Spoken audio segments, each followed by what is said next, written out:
Daily. Taste the Daily.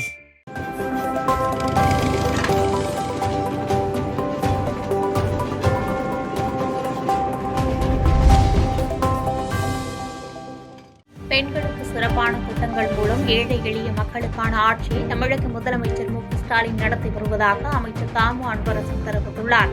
Kanchipuram மாவட்டம் குன்றத்தூர் ஒன்றியத்திற்குட்பட்ட எறும்பூர் ஊராட்சியில் ஊராட்சி மன்ற தலைவர் மீனா மோகன் தலைமையில் சமத்துவ பொங்கல் திருவிழா மற்றும் பெண்களுக்கான திருமண நலத்திட்ட உதவிகள் வழங்கும் விழா நடைபெற்றது. இதில் குறு சிறு நடுத்தர தொழில் நிறுவனங்கள் துறை அமைச்சர் தாமு அன்பரசன், மாவட்ட ஊராட்சி குழு தலைவர் படப்பை மனோகரன் ஆகியோர் சிறப்பு விருந்தினராக கலந்து கொண்டு பெண்களுக்கு திருமண உதவித்தொகை உள்ளிட்ட நலத்திட்டங்கள் வழங்கியும், விளையாட்டுப் போட்டிகளில் வெற்றி பெற்றவர்களுக்கு பரிசுகள் வழங்கியும், பொதுமக்கள் பயன்பாட்டிற்கு புதிய குடிநீர் சுத்திகரிப்பு மையத்தை திறந்து வைத்தனர். தொடர்ந்து விழாவில் உரையாற்றிய அமைச்சர் தாமு அன்பரசன், முத்தமிழர் கலைஞர் தான் முதலில் பெண்களுக்கு திருமண உதவித்தொகை திட்டத்தை கொண்டு வந்தார் என்று தெரிவித்ததோடு, திமுக ஆட்சியில் சிறப்பாக செயல்படுத்தி வந்த இந்த திட்டத்தை அதிமுக ஆட்சியில் எடப்பாடி பழனிசாமி தாலிக்கு தங்கம் வழங்கும் திட்டத்தை கிடப்பில் போட்டார் என்று குற்றம் சாட்டினார். மேலும் பெண்களுக்கு சிறப்பான திட்டங்கள் மூலம் ஏழை எளிய மக்களுக்கான ஆட்சியை தமிழக முதலமைச்சர் நடத்தி வருவதாக பெருமிதம் கொண்டார்.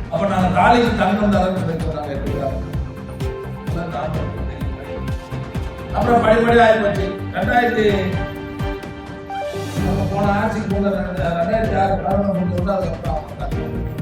10 வருஷமா ஆட்சி இருந்தாங்க. கடைசியா போகும்போது எடப்பாடி பண்ணதான் இருந்தது. அப்புறம் எடப்பாடி பழனிசாமி முதலமைச்சர் வந்ததுக்கு அப்புறம் ஆச்சு, யாருக்கும் அப்ளிகேஷன் வாங்கினாங்க தவிர அந்த பணம் யாருக்குமே தரல. போன சட்டமன்ற கூட்டத்தில் நாமும் பேசலாம், திருமண திட்டம் நிறுத்திக்கிறாரு.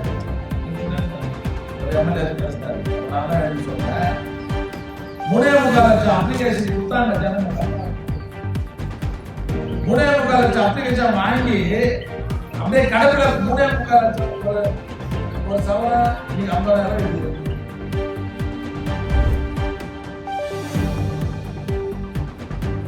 நாம் தமிழர் கட்சி வேட்பாளரை தேர்தலில் போட்டியிடாமல் இருக்க பல கோடி ரூபாய் திமுக தருவதாக கூறியது தவறானது என்றும், திமுக ஒருபோதும் அதுபோன்ற செயல்களில் ஈடுபடாது என்று அமைச்சர் முத்துசாமி தெரிவித்துள்ளார். ஈரோடு கிழக்கு சட்டமன்ற தொகுதி இடைத்தேர்தலை ஒட்டி ஈரோடு, கணபதி நகர், முருகேசன் நகர், குமலன்கோட்டை உள்ளிட்ட பல்வேறு பகுதிகளில் திமுக வேட்பாளர் வி.சி. சந்திரகுமாரை ஆதரித்து அமைச்சர் முத்துசாமி, முன்னாள் அமைச்சர் தோப்பு வெங்கடாசலம் தலைமையில் திமுக மற்றும் கூட்டணி கட்சி நிர்வாகிகள் வீதி வீதியாக சென்று வாக்கு சேகரித்தனர். அப்போது செய்தியாளர்களை சந்தித்த அமைச்சர் முத்துசாமியிடம், நாம் தமிழர் கட்சி வேட்பாளர் சீதாலட்சுமி தன்னிடம் பல கோடி ரூபாய் தருவதாக திமுக பிரமுகர் ஒருவர் நேற்று இரவு தனது தோட்டத்தில் சந்தித்து பேரம் பேசியதாக தகவல் வெளியிட்டது குறித்து கேள்வி எழுப்பப்பட்டது. அதற்கு பதிலளித்த அமைச்சர் முத்துசாமி, சீதாலட்சுமி தேர்தலில் போட்டியிடுகிறார் என்பது மட்டும்தான் தங்களுக்கு தெரியும் என்றும், அவரை நேரில் நாங்கள் யாரும் சந்தித்ததும் இல்லை. இந்த குற்றச்சாட்டுகள் தவறானது. திமுக இதுபோன்ற செயல்களில் ஒருபோதும் ஈடுபடாது என்றும், அவரை தவிர இன்னும் சுயேட்சைகள் பல பேர் களத்தில் இருக்கிறார்களே என்றும் கருத்து கூறினார். மேலும் சீமான் தாராளமாக ஈரோடு தொகுதிக்குள் வரலாம், பிரச்சாரம் மேற்கொள்ளலாம், அவருடைய கருத்துக்களை மக்களிடம் எடுத்து சொல்லலாம், அது குறித்து தங்களுக்கு எவ்வித கவலையும் இல்லை என்று கருத்து கூறினார். 26 எம்எல்ஏ உனக்கு பதவி தருவோம், சீட்டு தரணும்னு சொல்லியிருக்காங்க. அப்படிலாம் யாரும் பேசுகிற மாதிரி எங்களுக்கு தெரியல. அவங்க எந்த ஊரில் இருக்காங்கன்னு கூட நாங்கள் யோசிச்சுக்கல. வேட்பாளர் அவ்வளோதான் எங்களுக்கு தெரியும். நாங்கள் நேராக கூட அவங்கள சந்தித்தது கிடையாது. அந்த மாதிரி யாரும் போய் பேசுகிறதாகவோ அப்படி பேச வேண்டிய ஒரு சூழ்நிலையே இல்லையே. எத்தனையோ பேர் போட்டிருக்கிறாங்க. நீங்கள் சுயேட்சையாக நிறைய மனுக்கள் இருக்கிறது. அப்போ அவங்கள தான் பார்க்க ஆரம்பிக்கணும்னு சொன்னால் வேறு வேலையை பார்க்க முடியாது. இது அந்த மாதிரி அணுகுமுறை திமுக கிட்ட எந்த காலத்துலையும் இல்லை, இன்றைக்கும் அது மாதிரி இல்லைங்கிறத நான் தெரிவிச்சுக்கிறேன். அவங்க அப்படி சொன்னது எதை வச்சுட்டு சொன்னாங்கன்னு தெரியல.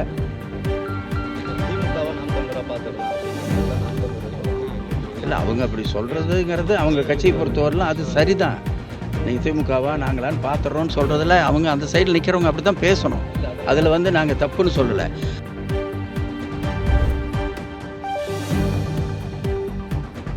அணியில் இருந்தபோது உயிரிழந்த போக்குவரத்து காவலர் உடலுக்கு ஆவடி ஆணையாளர் மரியாதை செலுத்தினார். சென்னை திருவொற்றியூர் சக்தி கணபதி நகரை சார்ந்த ஜெயகிருஷ்ணா மணலி போக்குவரத்து காவல்துறையில் தலைமை காவலராக பணியாற்றியிருந்த நிலையில் கடந்த வெள்ளிக்கிழமை பணியில் இருந்தபோது எதிர்பாராத வகையில் வலிப்பு ஏற்பட்டு மயங்கி விழுந்து உயிரிழந்தார். தெரிவித்தார். இறந்த காவலரின் உடல் சக்தி கணபதி நகரில் உள்ள அவரது இல்லத்திற்கு எடுத்து வரப்பட்ட நிலையில் ஆவடி காவல்துறை ஆணையாளர் சங்கர் மற்றும் கூடுதல் ஆணையாளர் பவானி ஈஸ்வரி, மாதவரம் துணை ஆணையாளர் பாலகிருஷ்ணன் ஆகியோர் நேரடியாக வந்து காவலர் உடலுக்கு மலர் வளையம் வைத்து மரியாதை செலுத்தினர். மேலும் காவல்துறையில் இருந்து ரூபாய் 1 லட்சம் நிதியை அவருடைய மனைவியிடம் அதிகாரிகள் வழங்கினர். இதனைத் தொடர்ந்து திருவொற்றியூர் சுடுகாட்டில் காவலர் ஜெயகிருஷ்ணா உடல் 21 குண்டுகள் முழங்க அரசு மரியாதையுடன் உடல் தகனம் செய்யப்பட்டது.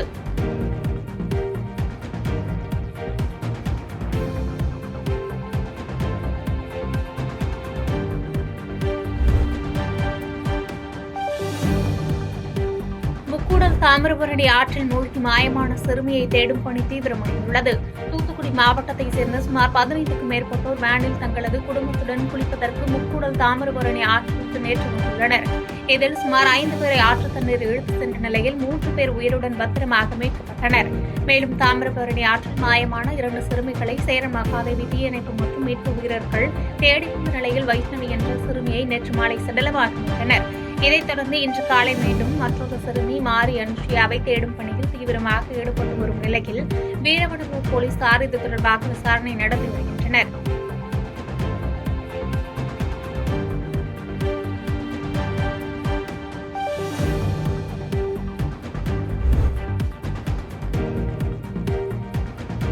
காரைக்கால் கார்னிவல் மினி மாரத்தான் போட்டியை குடிமைப் பொருள் வழங்கல் துறை அமைச்சர் திருமுருகன் கொடியசைத்து துவக்கி வைத்தார். புதுச்சேரி அரசின் காரைக்கால் மாவட்ட நிர்வாகம், சுற்றுலாத்துறை மற்றும் கலை பண்பாட்டுத்துறை இணைந்து நடத்தும் கார்னிவல் 2025 ஒரு பகுதியாக இன்று காலை மினி மாரத்தான் ஓட்டம் காரைக்கால் மாவட்ட ஆட்சித்தலைவர் அலுவலக வளாகத்திலிருந்து புதுச்சேரி குடிமைப் பொருள் வழங்கல் மற்றும் நுகர்வோர் விவகாரங்கள் துறை அமைச்சர் திருமுருகன் கொடியசைத்து தொடக்கி வைத்தார். 5 கிலோமீட்டர் தூரத்தில் நடைபெற்ற மினி மாரத்தான் போட்டியில் இறுதியாக 4 பிரிவுகளில் பரிசுக்காக 52 பேர் தேர்ந்தெடுக்கப்பட்ட நிலையில் கார்னிவல் 2025 இறுதி நாளன்று பரிசுகள் வழங்கப்பட உள்ளது.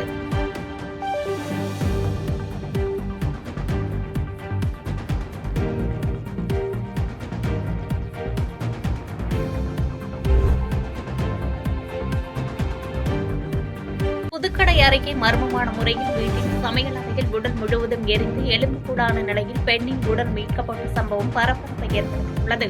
குமரி மாவட்டம் புதுக்கடை அருகே முஞ்சிரை பகுதியைச் சேர்ந்த ராஜன் என்பவரது மனைவி மரியம்மா. இவர் தனது கணவர் கடந்த 10 வருடங்களுக்கு முன்பு விட்டு சென்ற நிலையில் தனது மகனுடன் தனியாக வசித்துள்ளார். இந்த நிலையில் மரியம்மாவின் வீட்டின் பின்புறத்திலிருந்து திடீரென புகை மூட்டம் வெளியேறியுள்ளது.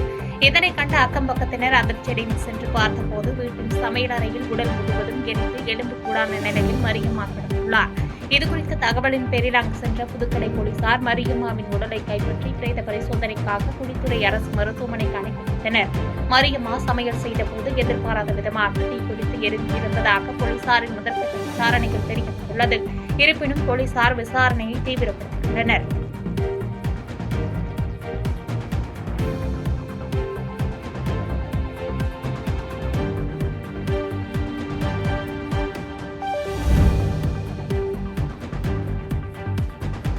பழவேற்காடு கடலில் குளித்தபோது பெற்றோர் கண்முன்னே 16 வயது சிறுவன் அலையில் சிக்கி இழுத்து செல்லப்பட்டு மாயமான சம்பவம் அதிர்ச்சியை ஏற்படுத்தியுள்ளது.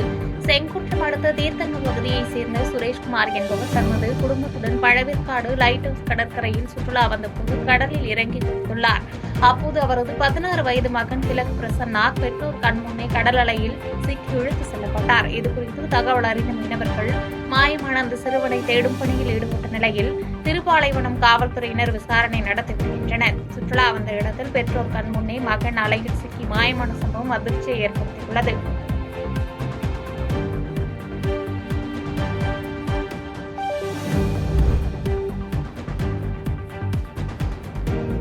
பெரம்பலூர் அருகே காவலர் கண்முன்னே மணிகண்டன் என்பவர் கழுத்தறுத்து கொலை செய்யப்பட்ட சம்பவத்தில் தேவேந்திரன் என்பவர் கைது செய்யப்பட்டுள்ளார். பெரம்பலூர் மாவட்டம் கைகளத்தூர் கிராமத்தைச் சேர்ந்த அருண் என்பவரிடம் டிராக்டர் மற்றும் இதர வாகனங்கள் ஓட்டும் வேளையில் அதே ஊரை சேர்ந்த மணிகண்டன் மற்றும் தேவேந்திரன் ஆகிய இருவரும் ஈடுபட்டுள்ளனர். இந்நிலையில் கடந்த 16ஆம் தேதி மணிகண்டன் மற்றும் தேவேந்திரன் இருவருக்கும் தகராறு ஏற்பட்டதாகவும் இது தொடர்பாக காவல் நிலைய முதல்நிலை காவலர் ஸ்ரீதர் இருவரையும் அழைத்து சென்று இருவரின் முதலாளியான அருண் இடத்தில் வைத்து பேச்சுவார்த்தை நடத்தியுள்ளார். அப்போது தேவேந்திரன் தான் மறைத்து வைத்திருந்த கத்தியை எடுத்து மணிகண்டனின் கழுத்தை அறுத்து கொலை செய்துள்ளார். இதனால் ஆத்திரமடைந்த மணிகண்டனின் உறவினர்கள் கைகளத்தூர் காவல் நிலையத்தை அடித்து நொறுக்கி மணிகண்டனின் மரணத்திற்கு நீதி கேட்டும் கொலை சம்பவத்திற்கு துணை போனதாக காவலர் ஸ்ரீதர் மீதும் உரிய நடவடிக்கை எடுக்க கோரியும் உள்ளிட்ட கோரிக்கைகளை வைத்து போராட்டத்தில் ஈடுபட்டனர். இதனைத் தொடர்ந்து அருண், தேவேந்திரன் ஆகிய இருவரும் போலீசாரால் கைது செய்யப்பட்டனர். இந்நிலையில் முதல்நிலை காவலர் ஸ்ரீதர் சஸ்பெண்ட் செய்யப்படுவதாக பெரம்பலூர் மாவட்ட காவல் கண்காணிப்பாளர் ஆதர்ஷ் பசீரா தெரிவித்துள்ளார். மேலும் மூவர் மீதும் SC/ST வன்கொடுமை தடுப்பு சட்டம் மற்றும் கொலை வழக்கு பதிவு செய்யப்பட்டுள்ளதாக கூறினார்.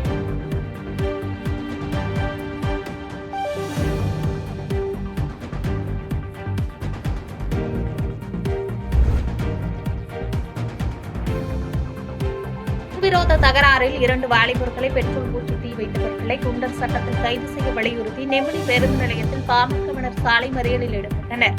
ராணிப்பேட்டை மாவட்டம் நெமிலி அடுத்த நெல்வாய் கிராமத்தைச் சேர்ந்த சூர்யா என்கிற தமிழரசன், விஜய கணபதி ஆகிய இருவர் மீது முன்விரோத தகராறில் திருமால்பூரை சேர்ந்த பிரேம் மற்றும் அவரது நண்பர்கள் 5 பேர் உட்பட 6 பேர் பெட்ரோல் ஊற்றி தீ வைத்துள்ளனர். இருவரும் சென்னை கீழ்ப்பாக்கம் அரசு மருத்துவமனையில் சிகிச்சை பெற்று வரும் நிலையில் பெட்ரோல் ஊற்றி தீ வைத்த 6 பேர் கொண்ட கும்பலை குண்டர் சட்டத்தில் கைது செய்ய வலியுறுத்தி ராணிப்பேட்டை கிழக்கு மாவட்ட பாமக செயலாளர் சரவணன் தலைமையில் நெமிலி பேருந்து நிலையத்தில் திடீர் சாலை மறியல் போராட்டம் நடத்தினர். அப்போது ADSP குணசேகரன் தலைமையிலான போலீசார் பேச்சுவார்த்தை நடத்தி அனைவரின் மீதும் தகுந்த நடவடிக்கை எடுக்கப்படும் என்று தெரிவித்தனர். அதன் பேரில் மறியலில் ஈடுபட்டவர்கள் அங்கிருந்து கலைந்து சென்றனர். 2 இளைஞர்கள் ஒரு இடத்துல அமர்ந்து பேசிக் கொண்டிருக்கிறார்கள். அந்த இடத்தில் வன்முறையை கட்டவிழ்த்து விட்டு பலமுறை பல வழக்குகளை பின்னணியாக கொண்டிருக்கிற பிரேம்குமார் என்கிற ஒருவர் ஒரு 5 நபர்களோடு வந்து அங்கு உட்கார்ந்து இருக்கிறவரை வேண்டுமென்று அவர்களை வழி சண்டையாக இழுத்து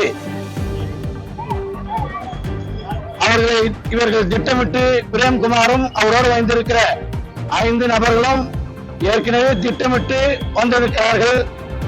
ஏனென்றால் அவரை கொலை செய்ய வேண்டும் என்ற நோக்கத்தில் வந்து பெட்ரோல் அவர்கள் மீது ஊற்றி பட்டம் பகலிலே நடு ரோட்டிலே கொளுத்துகிறார்கள். பாதகம் செய்பவரை கண்டால் நாம் பயம் கொள்ளலாகாது பாப்பா. மோதி மிதித்து விடு பாப்பா, அவர் முகத்தில் உமிழ்ந்து விடு பாப்பா. அண்மை செய்திகளை உடனுக்குடன் தெரிந்து கொள்ள இணைந்திருங்கள் எம்நாடு தொலைக்காட்சியுடன். பாதகம் செய்பவரை கண்டால் நாம் பயம் கொள்ளலாகாது பாப்பா. மோதி மிதித்து விடு பாப்பா, அவர் முகத்தில் உமிழ்ந்து விடு பாப்பா.